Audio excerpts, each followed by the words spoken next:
Welcome back, everybody. My name is Tucker, and today's continuation of the What's Next series covers the Detroit Pistons. They're coming off of a 41-41 season in which they made the playoffs for just the second time in the last 10 seasons, but they were only able to get the 8th seed and were swept out of the first round by the Milwaukee Bucks. The first season under new head coach Dwane Casey has to be seen as a bit of a success, as the team posted a better win total this year than in all but one season of the Stan Van Gundy era. But the important thing now will be their attempts to capitalize on what little momentum they've created for themselves and try and move up within the Western Conference hierarchy, which will necessitate smart drafting, crafty free agency moves, and likely a trade or two as well to shake up this roster to really improve their ceiling, potentially even including their most talented players. Let's begin by looking at some building blocks for this Pistons team. First up is Reggie Jackson, who actually put up his best scoring numbers this year since his first full season as a Piston, and even managed to play in all 82 games, which is a huge accomplishment for him. Unfortunately, shooting efficiency and consistent playmaking continue to be issues, and he's never really been an efficient scorer from the field, and I guess we just kind of have to accept that this is who he is at this point at now 29 years old. Although his increased three-point shooting numbers are an intriguing glimpse of hope of some potential improvement, the only real possibility that he actually becomes a better player next year is the fact that he is going into a contract year. Next up is Andre Drummond, who's coming off of arguably his best season in the NBA to this point. He had a career high in points per game, shot well from the floor, and had another incredible rebounding season. He once again was not only very productive, but also played in a ton of games, and I don't really think we give him enough credit for how durable he has been. Since playing in only 60 games as a rookie, he has missed a total of 10 regular season games across the last 6 seasons, which is simply an incredible accomplishment, especially for a big guy. However, even with all that praise, it is certainly fair to question the overall value of the player with the kind of game that Drummond has to a team, and or how much he actually contributes to winning versus putting up crazy stats. And you can have that argument amongst yourselves if you like, and I'll also be giving my own take on his contract situation a bit later as well. But at least from a production and availability standpoint, Andre Drummond continues to be outstanding for the Pistons. Next up is Blake Griffin, who looked fully healthy for most of this season for the first time in a long time and had an amazing season largely as a result of that. We've all known for a while how great Griffin is as a player. Earlier in his career, he was a better athlete than he is now, but he's a very skilled forward with a mix of a post-game, shot creation, playmaking, and even three-point shooting that is tough to deal with. But again, injuries have been an issue recently. He played in 75 games this year, which was his highest total going all the way back to the 2013-14 season, and since then he had played in 67, 35, 61, and 58 games across the following 4 seasons, respectively. But one healthy season doesn't make all of the injury-riddled ones go away, and he did just turn 30, which won't make staying on the court any easier as time goes on. The team also owes him over $34 million a year for the next 3 seasons, so his continued production will be key to this team getting a high seed in the East moving forward. And beyond that, the Pistons just have a handful of young guys that are worth mentioning, but to varying degrees.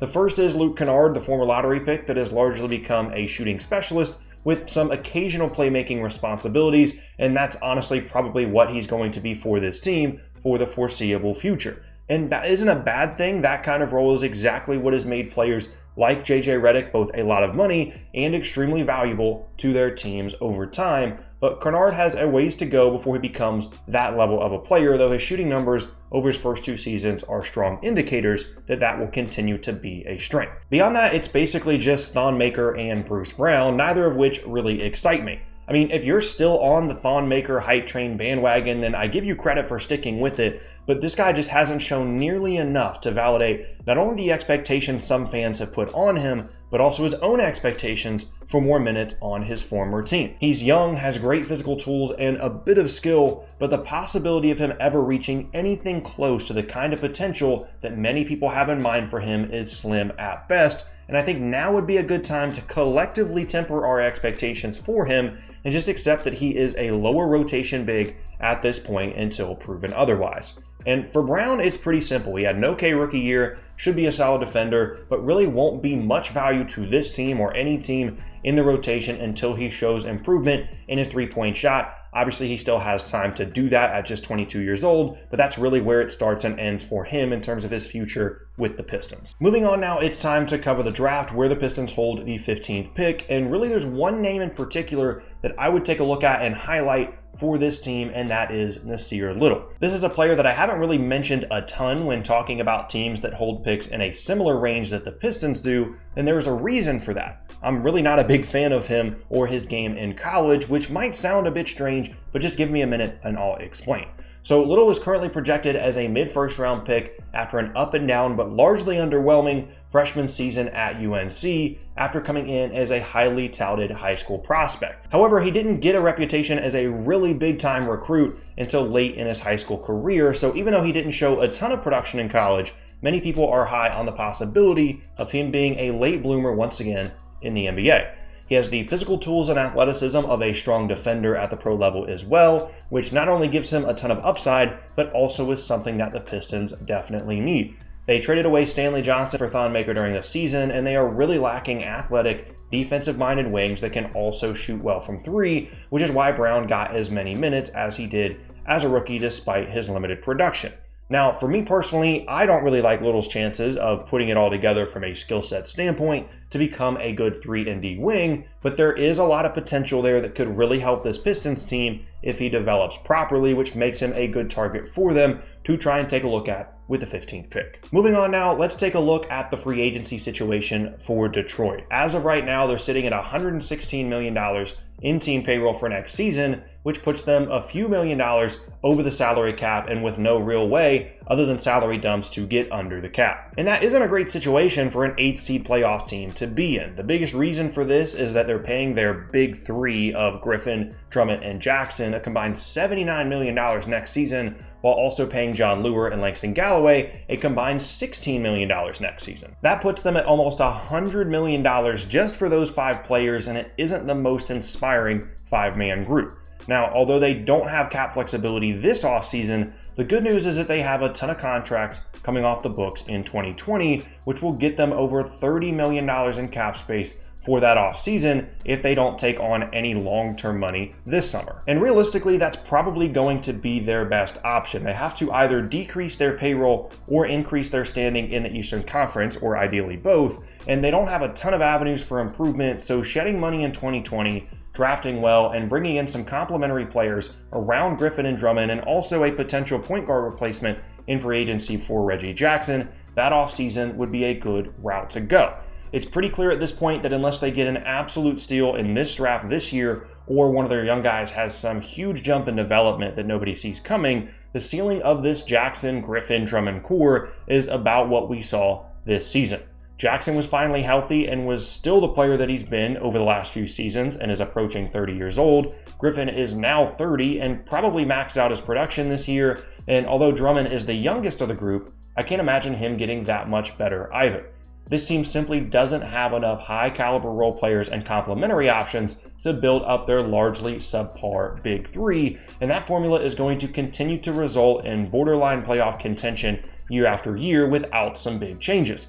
Speaking of, I'm sure many of you are wondering what the trade possibilities within the core of this Pistons team would be, and honestly, those prospects aren't great either. Jackson is an expiring contract and a fairly good player, so maybe there's some value there to one of the few teams around the league that still need a point guard, but that kind of deal would likely involve using Jackson's status as an expiring contract to add value to the trade, which means the Pistons would take on some long-term salary in return, which gets away from what should probably be their goal of going into the 2020 offseason with cap space flexibility. On the other hand, Griffin is obviously the best player of the group, but the combination of his contract, age, and injury history make him a tough sell as a trade asset, and I'm not sure how much other teams around the league really value what Andre Drummond provides on the floor either. There's no doubt that he is a good player, but it just seems like at times he provides empty production, and I'm not really sure how many teams around the league will be looking for a big guy like him on the trade market.